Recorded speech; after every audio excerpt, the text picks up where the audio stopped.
Sir Kailash Chandra, Volume 1, Transcription number 11. Start.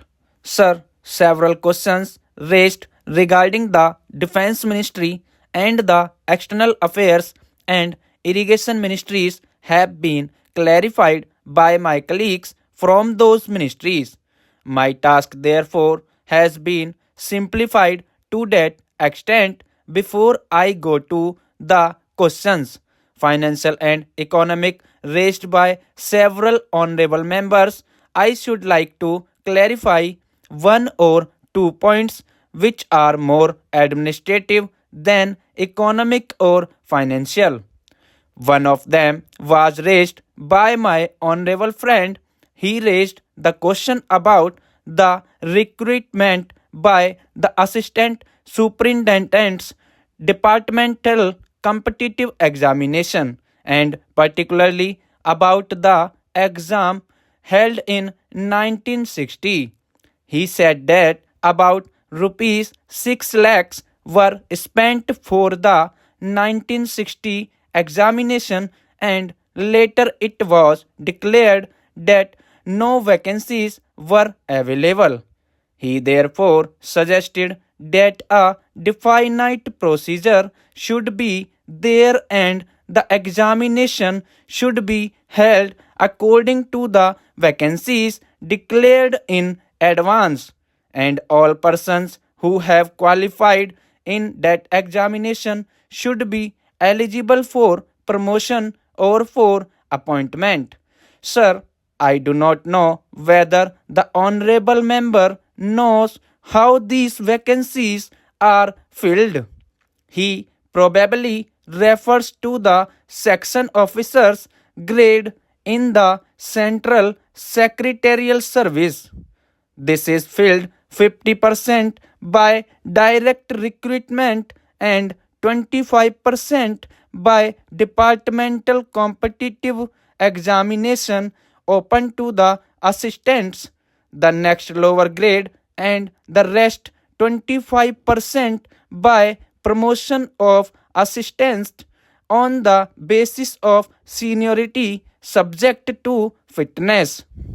The examination, therefore, that he was referring to was a departmental competitive examination for filling 25% of the vacancies. It takes about 1 year for the Union Public Service Commission to declare the results of the examination from the time they take up the question of the examination. It is not, therefore, possible to declare the number of vacancies to be filled in from the very beginning. To declare them just when the results are out is more realistic, and that is what is done. Sir, if the vacancies examination is treated as qualifying examination, the number of persons who will thus become eligible for appointment will be quite unrelated to the number of vacancies to be filled in, and then the very situation which the honorable member wishes to avoid would arise. It would not then be possible to hold any of the examinations at regular intervals, and promotions against this quota would become very fitful. The honorable member also suggested that the rules for recruitment and promotion, etc., should be uniform for all ministries, whether participating in the Central Secretarial Service scheme or not. It must be, and this is so except for the Ministry of External Affairs and the Railways. These have different rules, but these rules are very much similar and there is not much difference. But because these persons are recruited for different purposes and by different agencies, they are separate. Therefore, his purpose in saying that there should be uniformity is almost carried out. The only difference is that Ministry of Home Affairs does not control the services in these two ministries.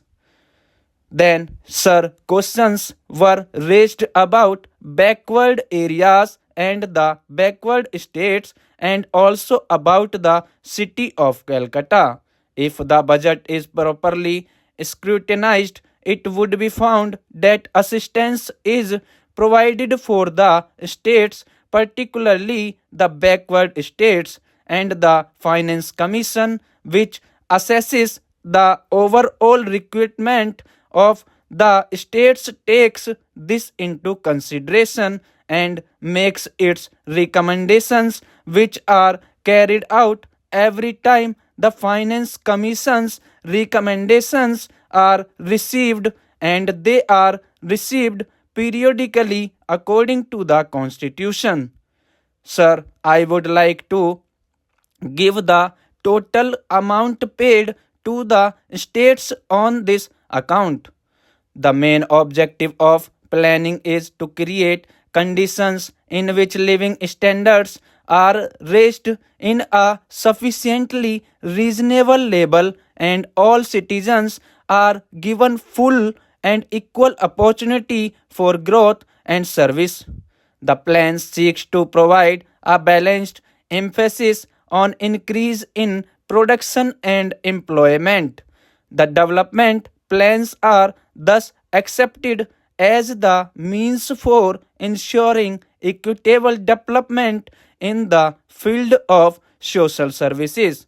There is no reason to suppose that the needs of the less fortunate or prosperous states are being neglected, but it would not be proper to accept that all these differences could be wiped out now immediately. It must be seen whether we are going towards that very end or not.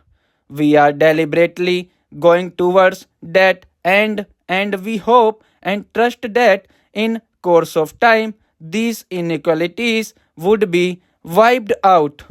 If not completely wiped out, at any rate they would be lessened.